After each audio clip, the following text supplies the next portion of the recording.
I'm like, okay. Dr. Ellis from Oklahoma.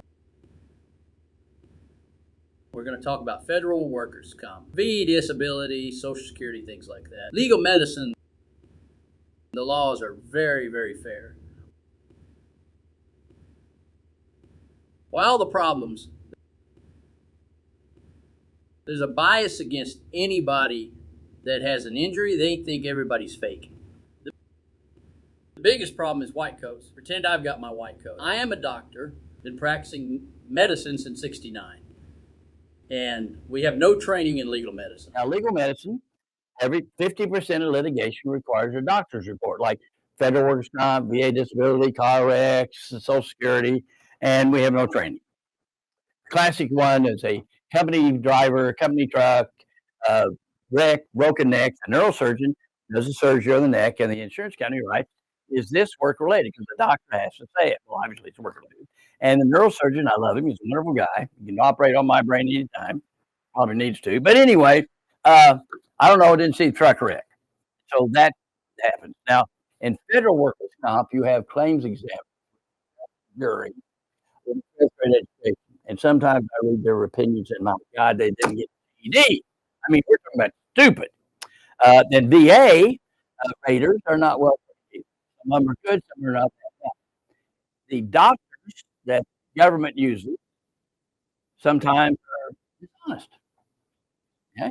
When I started doing legal medicine in the early 70s, there was a doctor for the insurance company who was, if for an operated back, they do a surgery, and another doctor for the industry say 50% didn't matter strain or operate. Both of them lying homers. Okay, so don't trust white coats. Pretend I got my white coat on. All I do is tell the truth. Okay, now let's answer some questions. Before we do, all you vets out there is in the works for the last year, about a year and a half, uh, thought a process of maybe they're not going to give anything for sleep apnea. Now it's usually 30 to 50. Okay, there's in the discussion. We're going to give you treatment, we'll give you a spay for your CPAP. We're going to give you 0% impairment. We don't know that. No. So the point is, file for sleep apnea immediately, but before that occurs, it may occur in July. No. So file for sleep apnea. If you think if your wife says you got it, file for it, and then you can always look at it. You need to get it in before they decide sleep apnea has no impairment, which is just fraud. Okay, that's the pearl. Uh, Now, first question from Mercedes. Uh, Scheduled award payment be higher when I had multiple injuries such as knee, elbow, neck in the same day at work, or do I file separate schedule for each body part? Good. Okay.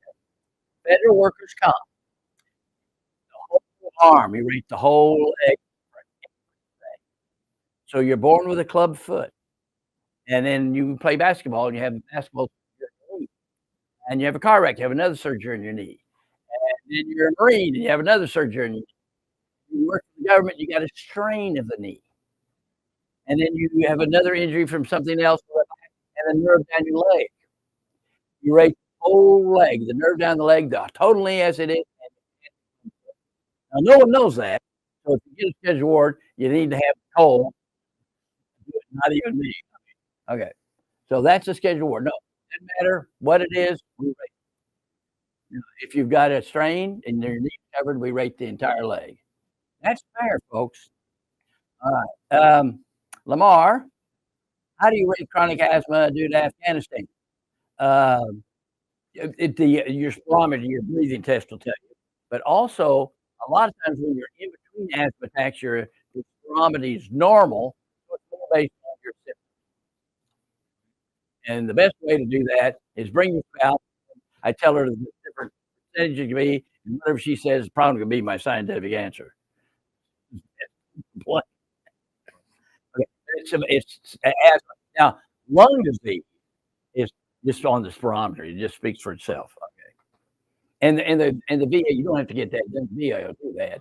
Just bring me a copy of it, and we'll do the nexus causation report. And And well, I had a great boss down in St. Louis. This is VA, by the way. Oh, Dr. Ellis, you're so wonderful. You give us the history and the physical. You look up the code, you give us the percentages, and we like your nexus reports. They make sense. Okay. We show other people like you guys, lady, don't say that loud. You'll get fired. Okay. So that's how you do it. Here's Evan. Can I file something like claim for my ankles primary service and then bilateral arthritis for knees, second to the ankles same time? Also, okay, sure. Okay, so you have flat feet before you go into service, still hire you, and they get worse, and you have a limp. That means your whole both legs back covered. It's aggravated. It's aggravated. It's covered the same way federal. State work, not probably not. Depends on your state. Okay, you got to have a higher barrier. But in federal and VA, very small. Okay, so that was arthritis in the knees. Now, migraines, secondary tendons. Oh, yeah. There are medical studies and case law. Case law, you can go VA, Board of Appeals, Google any case law linking tinnitus, ringing the ears, and migraine. Then cite that law. Give it to your doctor. Have him cite it. Okay. Major depressive disorder caused by tinnitus. Oh, yeah. Okay. And chronic pain from the ankles, knees. That's another thing. Yeah. If you're having chronic pain and you don't get sleep pattern, you don't get rapid eye movement sleep, that's like being in a concentration camp, being waking up every 30 minutes. It's going to cause a change in the chemicals in your brain. It has nothing to do with your mood. If you don't get having sleep, you're going to get depressed. Sure, that's all covered. I believe I need to get the MH claim. Wonder what MH is. What's that stand for? Do you guys know? Mental health claim. Okay, thank you. Ankles rated before I file for sleep apnea. Do it at the same time. Do it at the same. And weight now, of course, the weight gain from your knees and ankles. So that's going to win it on itself. Okay. Mental health. Add more to the fire because the law is very fair. Jerry from Virginia and oh, this is from Georgia. Okay. Mary. Okay. My question: can my VA disability go from 90% to 100% due to my diabetes got worse, affecting my ability to walk from the VA? Sure. Things get worse, and you get peripheral neuropathy. You can't walk, and you get more weight gain. You need more insulin. Sure. It can go higher. You may add other things. All righty. Jacqueline. FECA, that's the Federal Employment Compensation Act. That's Federal Workers' Comp. It was accepted. Exacerbation of osteoarthritis. I was put on the roster for monthly payments with no options for work at my place of employment. He's a paramedic. Well, obviously, with you, do a lot of that stuff. The first routine, she puts that in quotes, second opinion visit to their doctor, had them add my feet and ankles to already accept hands and wrists. You check the MMI box. No one explained what it meant for years. The most recent second opinion, 2 years ago, checked MMI is not met. If I apply for a schedule award, does the most recent exam negate the MMI? Let me explain MMI, maximum medical improvement. It's different for doctors who are not trained in FECA law. For instance, a doctor did 5 surgeries on a man's knee, did it under federal workers' comp, so he didn't have to do it in health insurance, didn't have to pay copay. Thank you, doctor, for even seeing somebody. But you got the question, when am I going to be at maximum medical improvement? When can I get a schedule award, which is an impairment rating? Money for, like a car wreck, you get money for a strained neck or whatever. Well, never. You're always going to need a brace. You're always going to need physical therapy. That would have cost him over $300,000. Doctor, don't answer questions about FECA unless you memorize the law. And you have not. Lawyers don't know this stuff. Okay? No, you're at maximum medical improvement under the Federal Employment Compensation Act, Office of Workers' Compensation Programs. In other words, you need to continue maintenance therapy. You need injections. You need therapy, but it's not going to make a difference. Since it's not going to make a difference, you can do a scheduled award. Now, if you're scheduled for next month, you're not at medical improvement. So you're at maximum medical improvement. Maintenance therapy, and you need therapy. If you say, doctor, I don't think that's going to make it, if we don't do it, it'll get worse, then you can get your scheduled award. So you've lost a lot of money over the years. Okay, don't trust people, including me. All right. So that's all our questions. You got any questions? We do have some questions here. First is from YouTube, a Leander Savoki, I believe. Went for CMP for increase on my 40% loss of use of foot examiner. Said she was changing it to loss of use of knee, had for 38 years, severe knee arthritis and bone on bone. What will happen now? I assume this is VA, you think? It says CMP. So yeah, that's CMP. So yeah, I assume that's VA. Wait, you get a knee in your foot, hopefully, and if not, you go get someone to write a nexus or causation report and to rate that knee. And it helps if the doctor will pull up the codes, because there are a lot of codes. For instance, the VA law, if you have a strained ligament, then you can rate it at slightly strained, moderately strained, severely strained, 10, 20, 30. Plus, you've got the arthritis bone on bone. That's arthritis, and that's the other end of the rating. And so you put, because if you got bone on bone, then you're like a flamingo. You're loose. Okay, so the ligaments are loose, and it's just a matter of how loose they are. The doctor rates that. There may be 2 or 3 ligaments are loose, rates the arthritis, and then rates the range of motion, puts it all together in a pot, and that's your rating. And it's all in the book. It's a big old book, and you just look it up, and it's all in 10% increments, and it's not rocket science. And it's been around forever. Paralysis agitans is the name for Parkinsonism. I graduated medical school in 1968. We were not using that term at that time. So it's been around for a long time. Very fair, but no one knows it. Okay. We have Ramsey from YouTube. I have 2 cases, left elbow. The first case and the second case is left shoulder. And Nick, the first case, I own money for the OWCP, $10,000 for surplus. Do I get disability for that? Yeah, you do a rating. I mean, we always do a scheduled award, and let's say you've got a scheduled award at 10%, it goes up to 15, you get another 5%. If it goes down, don't file it. You don't pay it back. So do another scheduled award, and then and take the money that they pay you and pay off what they overpaid. And add on to his comment, and I still don't get paid for last October because the bill reviewed the doctor report about my disability. That sounds like time off work, temporary total disability. Yeah, you're going to need a medical opinion saying that you were off work at that time. If you have any documentation that you're off work, then you try to get that temporary total disability money. Right. Moving on to TC on YouTube. I'm an air traffic controller and lost my medical, and I am OWCP pay. However, OWCP now forcing me to vocational rehab and wants me to find a 15 an hour job, and they will make up the rest in pay. Be sure you show up. Yeah. Be sure you show up. You've got to do that. Now, it's a shame that you can't take that great talent you've developed over the years and use it. Okay. But you've got to show up, and they will do that. So let's say you're working 4 hours a day, and you can't work 4 hours a day. So you get salary for the 4 hours and workers' comp for the other 4 hours. If you're getting paid less, you get that differential under workers' comp. But you watch it. Don't trust their math. Check it each month. There's an add-on to TC's comment, that you answered most of, but if there's part of it you didn't, feel free to answer. What are my options? Claims examiner valid, their second opinion doctor, and now my case is a district medical advice or reveal. What can I expect, and what kind of advice would you give me? You could expect to get screwed. Okay.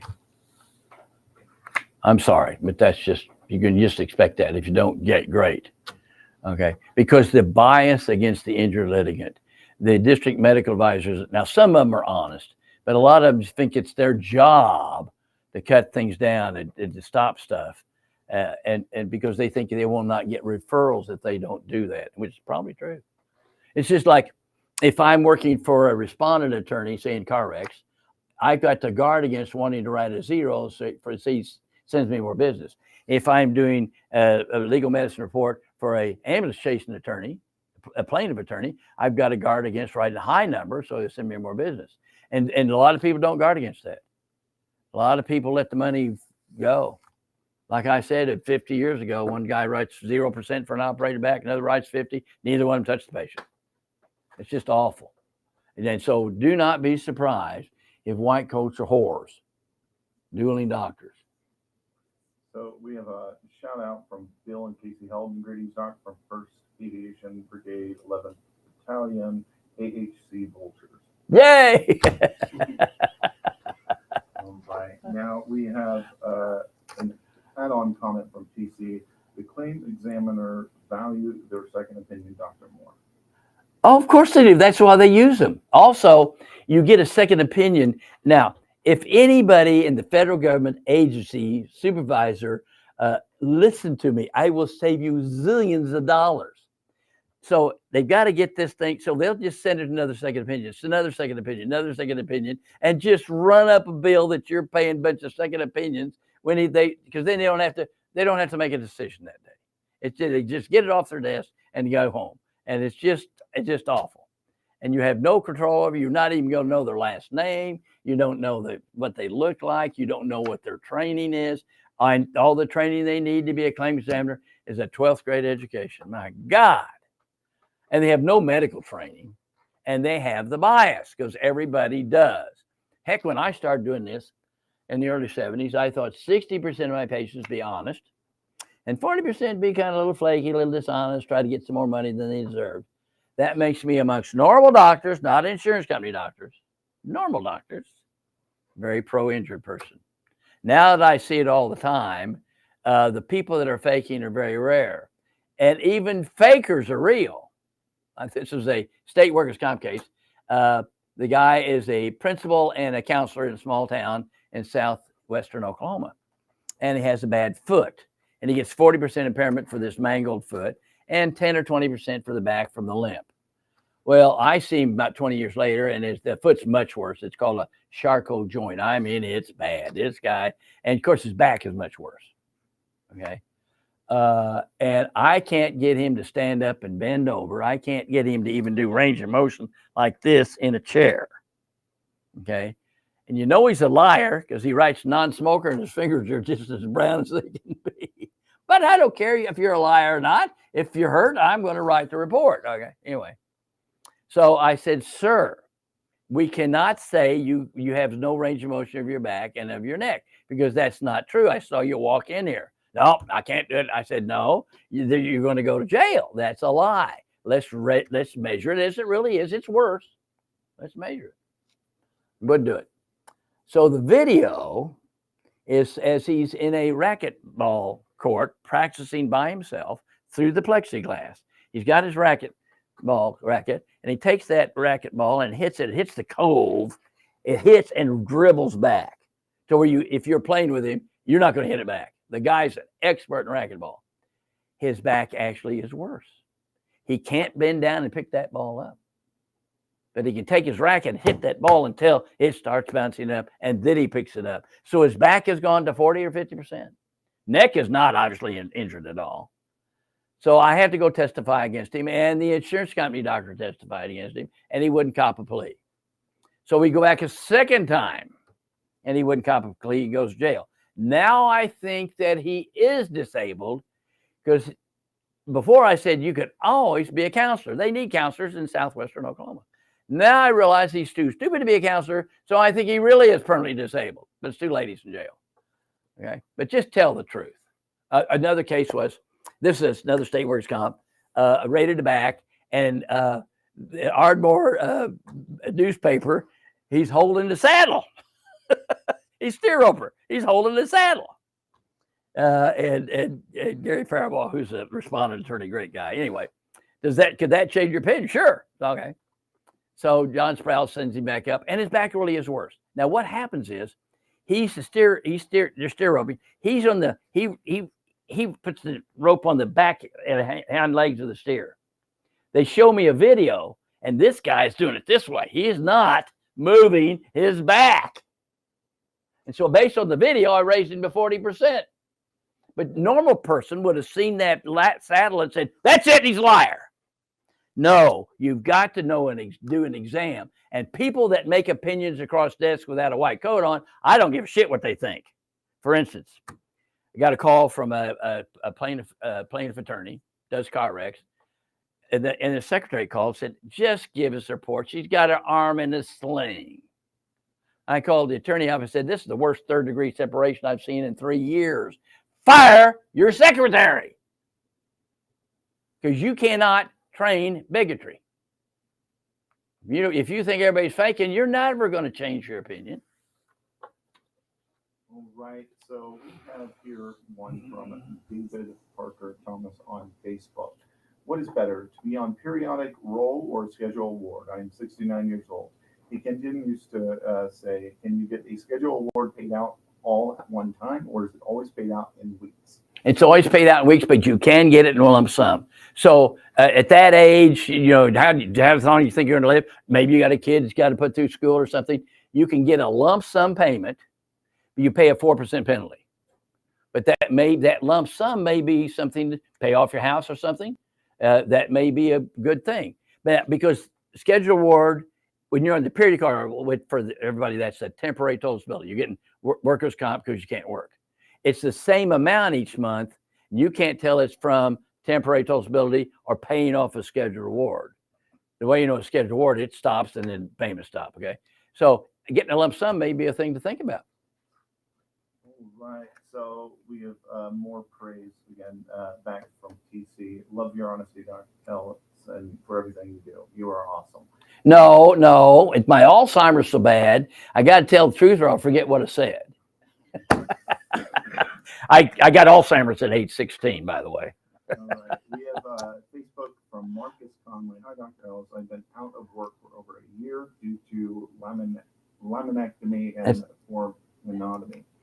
Then 3 months later, I had a ACDF.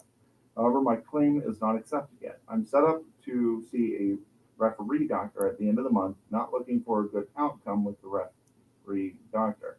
But my treating physician has written notes saying unable to work at all. Could I just ask him to refer all time off to your office? Could you guys assist in this? I'm a patient of you guys. Okay, no, what you do, you just have your doctor write on a piece of paper or letter or just a prescription note, refer to Dr. Ellis Clinic for a consultation, and we'll do a consultation, take a look at all the stuff, and decide what to do. Now, let me show you something.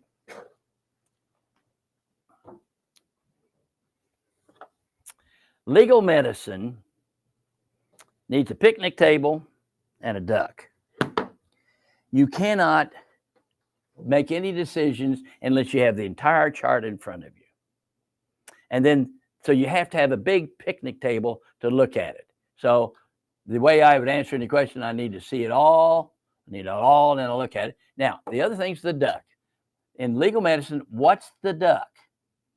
Okay, it's not whether your feelings hurt, but now you're maybe getting paid, maybe keeping a job, staying out of jail, whatever. What's the duck? And you focus on the duck and how to get to it. So it needs a legal medicine picnic table, legal medicine duck. What's the duck? Let's go after it. All right. We have another question from Facebook by Michael Benbow. How about Social Security claims? What is needed by Dr. Ellis and the team? Will Social Security Administration accept Dr. Ellis documentation? Thanks for all that you do. Keep up the great work. Yeah, I used to do Social Security exams, but they don't pay enough.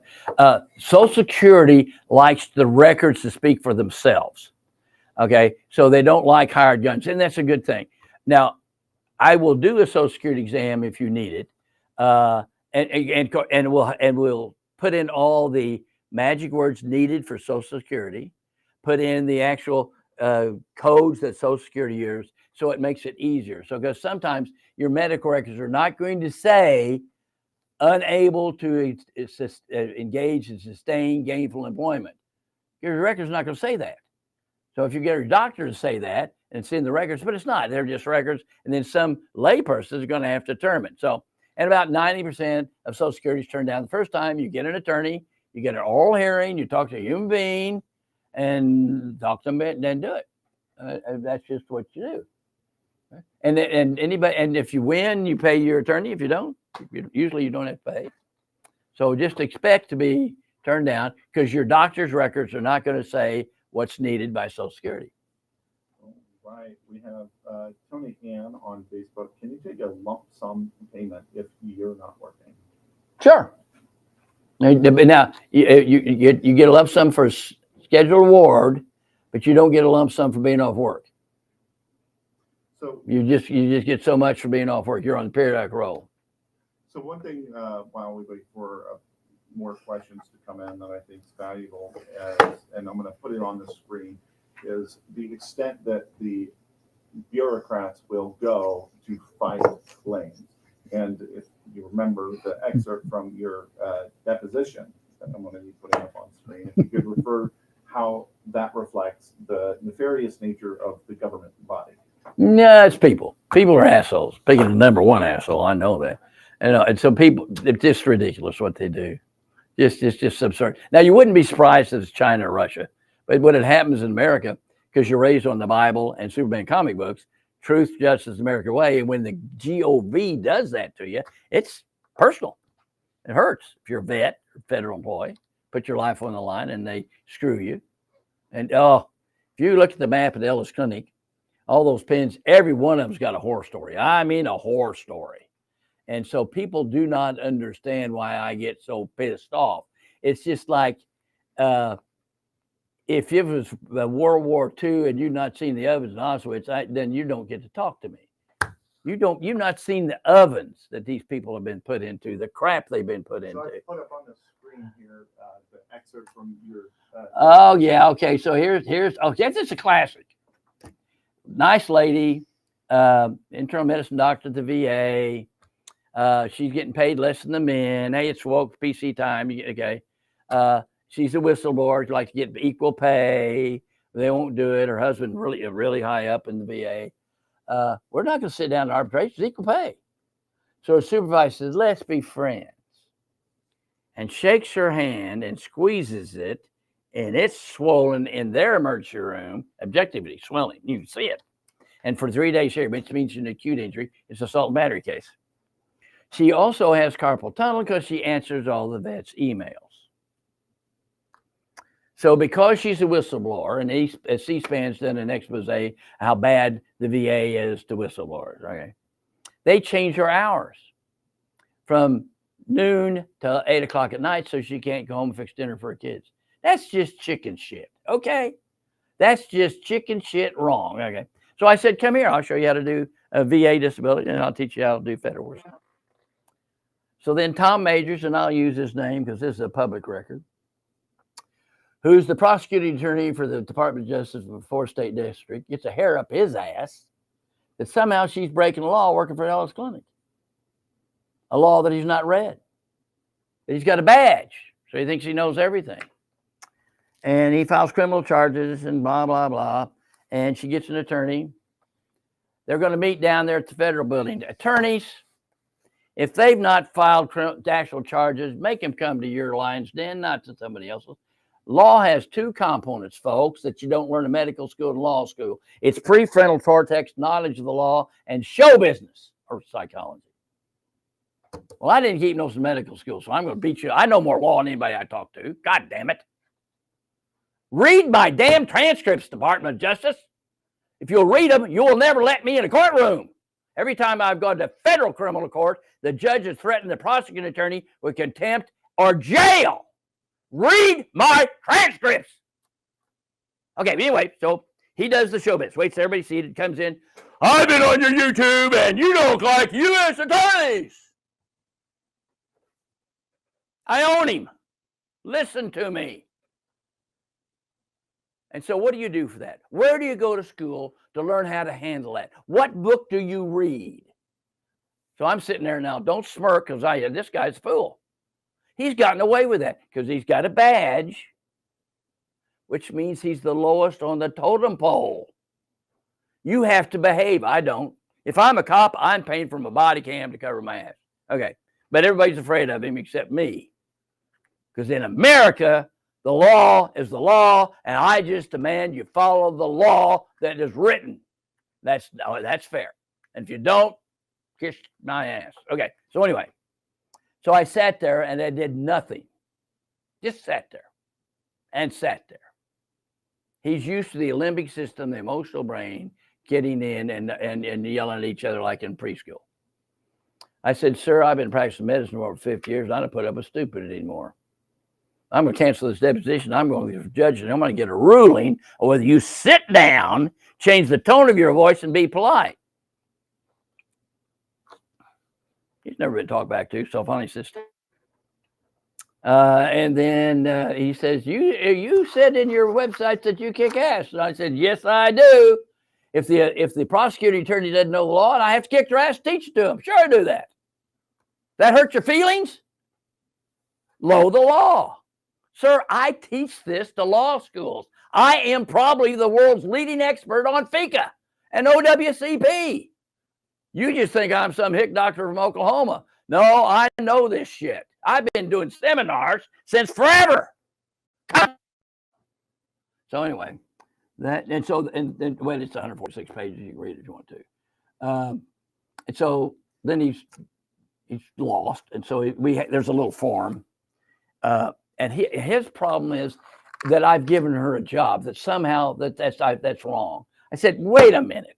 You cite a reference when the VA says they don't have any work for her. She can't work at 7-Eleven or at Ellis Clinic. Now, if I keep her off work, because I'm a treating doctor for her carpal tunnel, which is approved, she's had surgery, she's off work because of the carpal tunnel. Okay? I'm a treating doctor. And by law, under federal workers' comp, not state workers' comp, my report has more probative legal value. It's not a fair game if you follow the law. But usually the claims examiners, district medical advisors don't know the law and just want to run it off. So once we get to an oral hearing or DCAB, the law applies. We have intelligent people, no politics. It's wonderful, wonderful, wonderful system. Okay, so now I have an ethical issue. If I keep her off work so she can work in Ellis Clinic, it's unethical. But let me tell you something, buddy, it ain't illegal.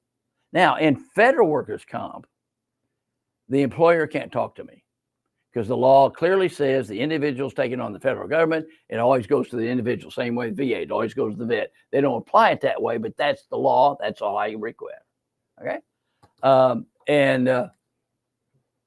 the end of it. So then anyway, we get this little form. And I said, now, before we start this little form CA-17, let me explain to you. You probably understand HIPAA and Privacy Act. And that's a civil fine. This is a 1974 Privacy Act felony when you ask for the diagnosis. You're not allowed to have the diagnosis or anything else. Now, if you've been doing it for years, I like to give you the diagnosis, which I can in state workers' comp. I can call Acme Brick up, talk to supervisor, and get everybody copacetic and get people back to work. But in federal, they can't do it. And I'll have letters to the Department of Air Force with all kinds of crap on it. We need this and this and this and this and this. Well, first of all, in the 13th Amendment slavery stop, where's the damn check? And second of all, cite a reference that you can have that. If you want that shit, you've got to go to the claims examiner HR department of the United States Air Force. General, I can put you in trouble if you keep messing with me. Read the law before you mess with this little boy. Okay, so anyway, that was into that shit. I thought, no, two guys come up. The VA has their own office as general. Two guys come up from Dallas with their badges into my office in the United States of America to see this doctor working for me. Without a warrant! Without a warrant. The balls, the audacity, the absolute criminal stupid. That's called racketeering RICO Act. So anyway, I bring her in. I said, Dr. Beckham, these guys are from Nigeria. These are fake badges. You don't talk to them, but I'll be glad to. So they sit down. Can I record? Sure, like to teach. Let the record show I'm not under oath. I can reserve the right to read and change all my opinions. But I love to teach. First of all, I have a question to ask you. Have you read the FICA Act in the Federal Register? That's the Federal Workers' Comp Law. I've perused it. You've perused a law, you're inspecting, you're coming up here to investigate to whether this lady has broken it. You perused it and you have the balls to come into my office. You dumb son of a bitch. Are you as stupid as you look? Do you find your badge on the floor? Are you familiar with Bivens? No. In 1971, the United States Supreme Court, you may not know who that is.